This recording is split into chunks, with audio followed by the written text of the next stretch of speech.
Мин хос эхэм Федоров Петр Данилович 1916 сыллаққа өлөөхмө луһугар күн серин көрбүдэ.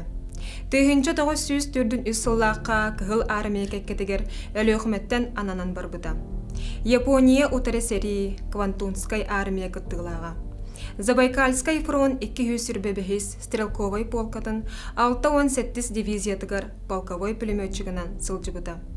Японияны кыйы ихин, Германияны кыйы ихин, Хорсунун ихин металлеринен нагырадаламмыда. 1906 сыллаққа дойдудугар төннөн келбиде.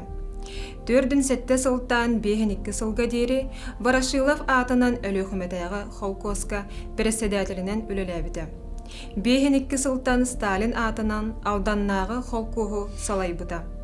Үлетигер үрдүк ситихилерин хин 5-5 сыллаққа Москва коракка ВДНХ-га кыттыыны ылбыда.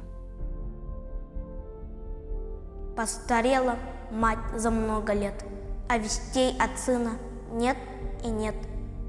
Но она все продолжает ждать, потому что верит, потому что мать. И на что надеется она? Много лет, как кончилась война, много лет, как все пришли назад, кроме мертвых, что в земле лежат. Сколько их в дальнее село, мальчиков без уса не пошло. Раз село прислали по весне фильм документальный о войне. Все пришли в кино, и стар, и мал, кто познал войну, и кто не знал. Перед горькой памятью людской разливалась ненависть рекой. Трудно было это вспоминать. Вдруг с экрана сын ринул на мать. Мать узнала сына в тот же миг, и пронесся материнский крик: «Алексей!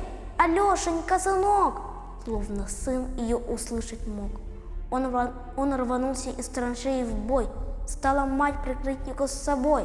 Все боялась, вдруг он упадет, но сквозь годы мчался сын вперед. «Алексей!» — кричали земляки. «Алексей!» — просили: «Да беги!» Кадр сменился. Сын остался жить. Просит мать о сыне повторить. И опять в атаку он бежит. Жив, здоров, не ранен, не убит. «Алексей! Алешенька, сынок!» Словно сын ее услышать мог. Дома все и чудилось в кино. Все ждало. Вот сейчас в окно посреди тревожной тишины постучится сын ее с войны.